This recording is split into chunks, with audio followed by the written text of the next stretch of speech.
고린도후서 11장 1절에서부터 15절 말씀입니다. 원하건대 너희는 나의 좀 어리석은 것을 용납하라. 청하건대 나를 용납하라.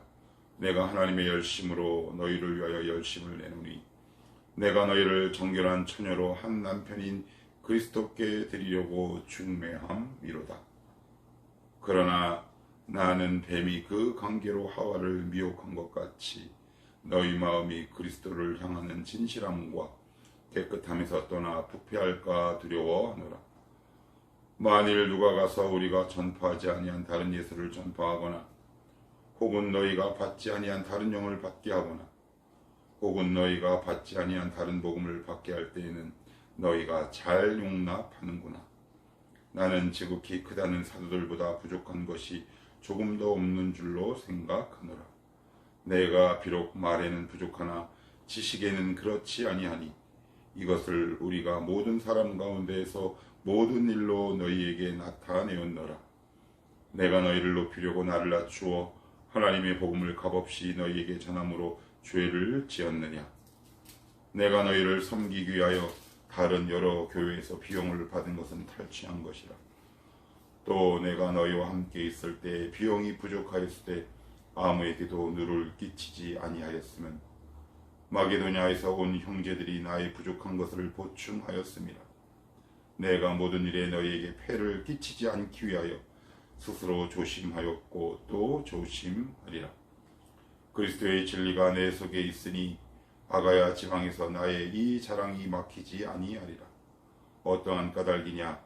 내가 너희를 사랑하지 아니함이냐? 하나님이 아시느니라. 나는 내가 해온 그대로 앞으로도 하리니 기회를 찾는 자들이 그 자랑하는 일로 우리와 같이 인정받으려는 그 기회를 끊으려 함이라. 그런 사람들은 거짓 사도요 속이는 일꾼이니 자기를 그리스도의 사도로 가장하는 자들이니라. 이것은 이상한 일이 아니니라. 사탄도 자기를 광명의 천사로 가장하나니 그러므로 사탄의 일꾼들도 자기를 의의 일꾼으로 가장하는 것이 또한 대단한 일이 아니니라. 그들의 마지막은 그 행위대로 되리라. 아멘. 고린도후서 11장도 일종의 사도 바울의 변호에 관해서 내용이 나옵니다.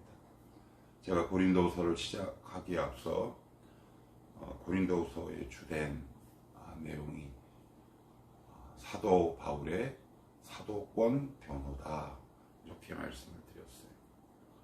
그만큼 중요합니다. 내가 누구를 신뢰하지 않는데 그 사람의 입에서 나오는 말을 신뢰하기는 어렵죠. 내가 저 사람에게 권위를 느끼지 않는데 그 사람의 입에서 나오는 말이 권위를 가지기가 어려워요. 그러니 사도 바울은 자기의 입신 양명이나 출세, 인정 이런 것들을 위해서 사도직 변호를 계속 이어가고 있는 것이 아니라 오직 복음의 권위, 복음의 권세, 복음의 광채 때문에 일부러라도 자신의 사도직, 사도권을 계속해서 변호하고 있어요. 그만큼 고린도 교인들이 사도 바울을 좀처럼 인정하지 않는 기류가 남아 있었어요. 고린도 전서에도 있었고 고린도 후서, 고린도 전서를 디도가 가지고 가서 어느 정도 교회가 회복되고 그들이 열심을 내고 했지만 아직도 주변 기운에는 사도 바울 이거 진짜 사도 맞아? 설교하는 거 보니까 영 아니던데, 촌스럽던데, 12사도 이름에도 없고 그거 가짜 아니야? 이런 분위기가 고린도 교회 안에 조성되었기 때문에 사도 바울은 계속해서 사도직을 변호할 수밖에 없습니다. 그에 대한 연장선, 그게 바로 고린도후서 11장 1절에서부터 15절인데 먼저 자신의 사도직을 변호하고 또한 자신의 이야기를 풀어가기에 앞서서 사도 바울이 고린도 교인들에게 뭐라고 이야기를 하냐면 11장 1절 원하건대 너희는 나의 좀 어리석은 것을 용납하라. 청하건대 나를 용납하라. 굉장히 조심스럽고 예의를 갖추고 고린도 교인들에게 얘기를 해요. 내가 이야기하는 것을 한번 들어봐라. 이런 뉘앙스 정도로 본문을 이해하면 좋을 것 같아요. 내가 너희들의 이해를 구한다. 내가 사도직 변호를 계속 이야기하는 것을 한번 들어봐라 라는 의미에서 1절 말씀을 이어가고 있는데, 그렇다면 사도 바울이 고린도 교인들에게 하고 싶은 말이 뭘까? 2절에 나와 있어요. 내가 하나님의 열심으로 너희를 위하여 열심을 내노니 내가 너희를 정결한 처녀로 한 남편인 그리스도께 드리려고 중매함이로다. 중매자다라고 해요. 중매자. 그런데 고린도 교인들은 그 중매를 받으려고 하지 않죠. 보니까 중매하는 바울이 별로거든요. 그러니 그가 소개하는 신랑이 진짜겠어? 뭐 우리 마음에 들겠어? 이런 생각 충분히 들 수 있잖아요. 그럼 바울이 굉장히 지혜롭고 현명하게 고린도 교인들에게 다가가고 있는 모습을 볼 수 있어요. 나는 너희와 고린도 교회와 예수님을 신랑과 신부로 만나게 하라는 중매자다. 그런데 고린도 교회 교인들의 입장에서 보면 중매하는 사도 바울이 영 강남 뚜가 아니거든. 저 시골에서 올라온 촌스럽고 투박하고 십자가만 외치는 뭔가 세련되지 못한 사람이 강남 한복판에 나와서 야, 너 이 사람이랑 결혼해 라고 하면 강남에 사는 그 어떤 여인이 그 중매자가 소개하는 사람을 배우자로 맞을 수 있겠습니까? 이해를 돕자면 제가 이렇게 표현하고 있는 건데, 실제로도 사도 바울은 나는 중매자다라고 이야기를 해요. 근데 그들은 계속 사도 바울이 전하는 복음을 자꾸 거부하고 외면한다는 거예요.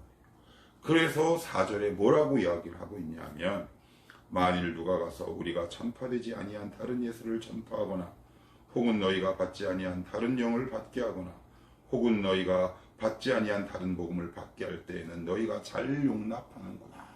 여기 이런 단어가 나옵니다. 어떤 단어가 나오냐면 다른 예수, 다른 영, 다른 복음, 그래요. 윤색되고 각색된 복음을 그들은 원하고 있었어요. 뭔가 좀 세련되지 않은 것 같은 거죠. 아직도. 그래서 다른 거짓 사도라고 일컫는 거짓 선지자들의 전하는 것을 그들이 수용하기 시작해요. 이건 굉장히 위험해요. 이 부분에 관해서 사도 바울은 디모데에게 보낸 편지 디모데후서 4장에 보시면 이렇게 디모데에게 권면하고 있어요. 말세에 이런 때가 이를 텐데 사람들이 자기의 귀가 가려워서 자기의 사리사욕을 쫓는 스승들을 많이 두겠다라고 그래요. 이게 뭘까요? 달콤한 말, 감언이설로 누군가의 자신감을 고취시키거나, 우리 쉽게 얘기하면 적극적인 사고, 아니면 진취적인 기상, 우리가 이 세상에서도 얼마든지 사용할 수 있는 다른 교훈과 좋은 말을 가지고 복음인 것처럼 포장해서 교회 공동체 안으로 들어간다는 말이에요. 그런데 여러분, 복음과 이 세상의 여러 가지 교훈들은 분별하기가 쉽지 않아요. 에이, 그거 왜요? 어제도 제가 주일 설교 때도 말씀드렸지만 주님의 첫 설교 제목이 회개하라였단 말이에요. 그런데 그 어느 종교가, 어느 인문학에서, 어느 세상 학문이 도발적으로 너희는 회개하라, 천국이 가까이 왔느니라 라고 이렇게 적극적이고 도전적으로 메시지를 전하는 종교가 어디 있습니까? 복음밖에 없단 말이에요. 기독교밖에 없어요. 우리의 입장에선 너무 도전적이야. 뭔가 좀 세련된 말로 포장하면 좋겠는데, 연약함, 상처, 이런 말로 포장하면 좋겠는데 복음은 그렇지 않단 말이에요. 너희를 위하여 예수 그리스도가 십자가에 돌아가셨다. 예수 그리스도의 십자가에서 흘린 피가 너희를 구원할 것이다. 이 단순하고 명료한 진리를 인간들은 별로 좋아하지 않아요. 고린도 교인들도 역시 마찬가지였어요. 그래서 뭔가 포장되고 각색되고 윤색된 세련된 복음을 받아들이기 원했다는 말이에요. 디모데후서에서 사도 바울이 얘기한 것처럼 귀가 막 간지러워. 그러니까 간지러운 부분을 살살 긁어주는 뭔가 색다르고 다른 복음을 그들은 좇기 시작했어요. 그러지 말래요. 그래서 사도 바울은 뭐라고 얘기하고 있느냐? 다른 예수, 다른 영, 다른 복음, 이렇게 이야기를 하고 있어요. 우리는 세상에서 전해주는 여러 가지 감언이설과 학문으로 살아가는 사람들이 아니에요. 그들이 심어주는 여러 가지 현란하고 아름다운 인문학적인 용어와 단어로 우리는 살아갈 수 있지 않습니다. 우리는 오직 예수쟁이들은 은혜로 살아갈 뿐입니다. 그런데 그들은 그것들을 거부하죠. 왜냐하면 그 당시 제가 누차 말씀드린 것처럼 고린도 교인들은 지식의 정도나 부 이런 모든 것들이 다른 지역보다 지식의 정도도 높고 그리고 부자들이 많았던 고로 뭔가 세련되고 멋있는 교훈과 그런 모양을 갖고 있는 목회자 아니면 사도를 원했단 말이에요. 그런데 그들이 자신들이 원하는 모습이 아니에요. 1차적으로 사도 바울이 세련되지 못했어요. 투박했단 말이에요. 그리고 그가 전한 메시지가 너무 급진적인 것처럼 느껴져요. 그러니 일부 회심하고 돌이킨 고린도 교회 교인들도 있지만 일부는 다른 복음을 따라가기 시작한 거예요. 왜요? 자기의 귀가 가려웠다라고 디모데후서는 이야기하고 있기 때문에 그래요. 여러분은 지금 혹시 귀가 가려우십니까?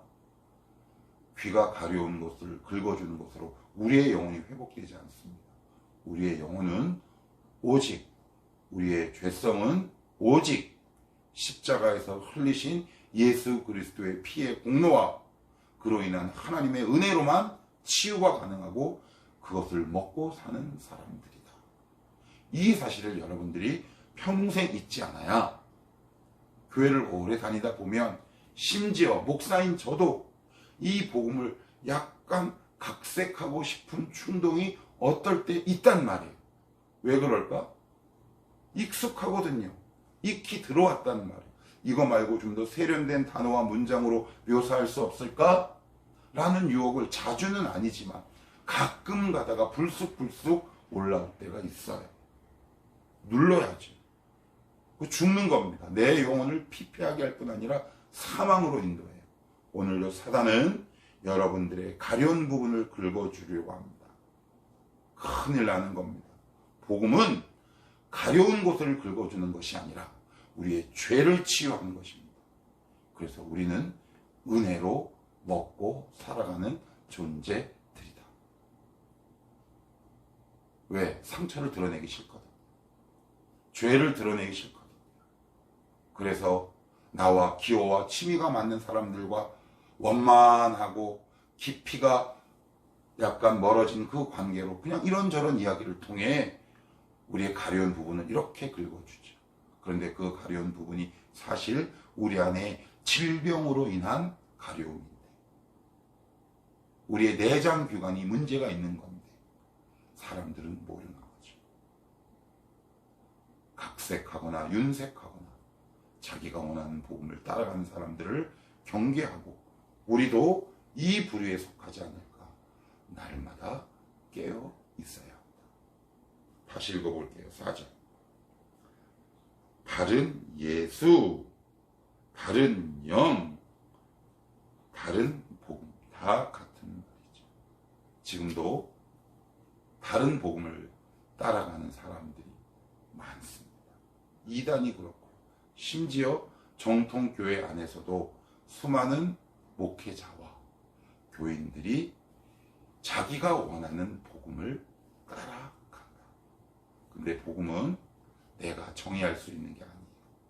복음은 복음입니다. 내가 고쳐서 사용하거나 윤색하거나 각색할 수 있는 것이 아니다. 복음을 있는 그대로 받아들이는 것이 내가 사는 것이다. 오직 복음이 능력입니다. 이 복음은 구원을 주시는 하나님의 능력이라. 복음만이 능력입니다. 은혜만이 능력이라. 이 사실을 우리가 인식할 때 복음 앞에 설 수 있다.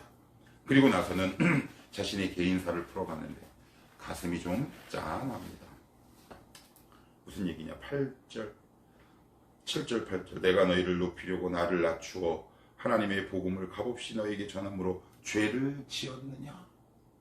내가 값없이 너희들에게 살해받지 않고 이 복음을 전한 것이 그게 죄냐? 그리고 8절 내가 너희를 섬기기 위하여 다른 여러 교회에서 비용을 받은 것은 탈취한 것이라. 여기 좀 번역이 조금 이상해요. 탈취한 것이냐? 의문문이 더 맞아요. 내가 너희들에게 무슨 돈을 강제로 달라고 한 적이 있었느냐? 너희에게 물질적인 손해를 입힌 적이 있었느냐? 강변하고 있는 거예요. 그리고 나서는 9절 좀 짠합니다. 또 내가 너희와 함께 있을 때 비용이 부족하였을 때 아무에게도 누를 끼치지 아니하였음은 그래요. 고린도 교회에서 선교할 당시 사도 바울은 물질적으로 너무너무 쪼들렸어요. 그것을 환란에 비유할 정도로 쪼들렸다는 말이에요. 그런데 고린도 교인들은 알면서도 모른 척 한 건지 아니면 진짜 몰랐던 건지 모르겠지만 그들은 사도 바울의 신상에는 아무 관심이 없었어요. 그런데 사도 바울은 물질적으로 궁핍한 상황 속에서도 고린도 교회의 교인들을 향한 사랑의 복음 전파를 잊지 않았다는 거예요. 왜 사도 바울은 왜 이렇게 손해봐야 합니까? 왜 이렇게 계속 아파야 합니까? 왜 그럴까요? 사도 바울에게는 복음이 있었기 때문에, 은혜가 있었기 때문에, 은혜를 입은 자만 손해볼 수 있다는 말이에요. 어리석은 인간들이 물질적인 이익을 보는 것을 이익이라고 생각해요. 근데 사도 바울은 그렇지 않았어요. 아니, 우리는 그렇지 않아야 합니다. 은혜를 받아야 손해볼 수 있고요. 은혜를 받아야 아플 수 있어요. 그 아픔을 감당할 수 있단 말이에요. 그러면 우리는 이렇게 얘기를 해요. 아니, 그러면 기도는 뒀다가 뭐에 써먹어? 기도하면 되지. 그렇게 얘기하는 자들은 돌맞을 자들입니다. 아무튼 사도 바울은 아팠어요. 왜요? 은혜가 있었기 때문에 아픕니다. 사랑이 있기 때문에 아팠어요. 그렇지만 반대로 은혜가 있었기에 손해볼 수 있었어요. 아파할 수 있었다. 여러분들이 은혜가 있기를 원합니다. 아니, 이제 사시다 보면 은혜 아니면 살아갈 수가 없네. 그렇죠? 은혜 아니면 살아갈 수가 없네. 그래서 9절 중간에 보시면 마게도냐에서 온 형제들이 나의 부족한 것을 보충하였다. 나쁜 놈들입니다. 우리가 대신 욕해 줍시다. 아이고, 딱선이 없는 것들, 교만하고 그냥 콧대 넣고 자기가 좋아하는 복음만 따라가고 못돼 먹은 놈들 아주 그냥 우리가 대신 욕해 줍시다. 그런데 사도 바울은 그들을 향한 사랑을 멈추지 않았다. 왜? 은혜가 있기 때문에 그래요. 은혜가 있기 때문에. 복음의 빚을 진 하나님의 사랑이 머물고 있는 영혼이기 때문에 그래요. 그래서 아파해요. 누군가를 보면 아파한단 말이에요. 하나님, 그래서 여러분 은혜를 받으면 받을수록 누군가의 아픔이 내 아픔이 되기도 해요. 하나님 도와주시옵소서. 그 사람의 내 아픔이냐, 그 사람의 죄가 내 죄이냐, 내 가슴을 두들기는 사람이 과연 누구겠습니까? 은혜 받은 사람 아니겠습니까? 복음이 있는 사람만이 이런 특권을 누리는 것 아니겠습니까? 이 아픔이 끝이라고요? 천만에요. 이 아픔과 이 사랑은 주님 나라 가면 상이 되는 겁니다. 고생했다. 너 많이 아팠지? 누군가의 영혼 때문에 많이 울었지. 그래, 너 상이다. 우리 그 상을 바라보며 살아가는 사람들 아니겠습니까?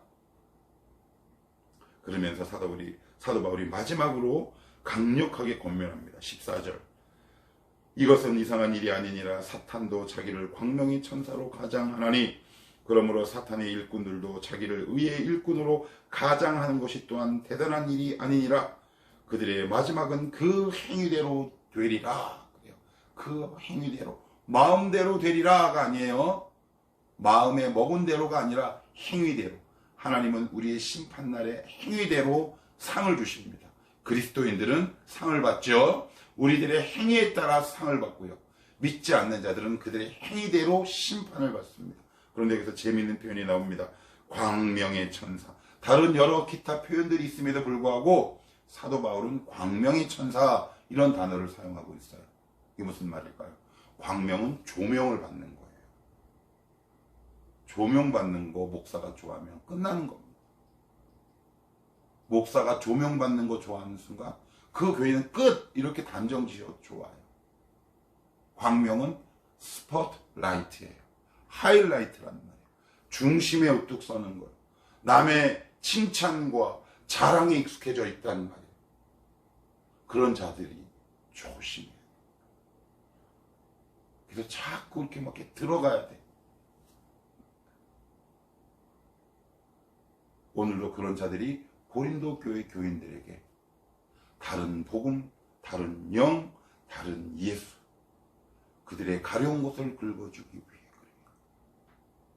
복음은 가려운 곳을 긁어주는 것이 아니라 우리의 죄를 치유하는 것이다. 이 사실을 기억합시다. 그래서 어떤 교회, 어떤 목회자가 건강하고 거룩하냐?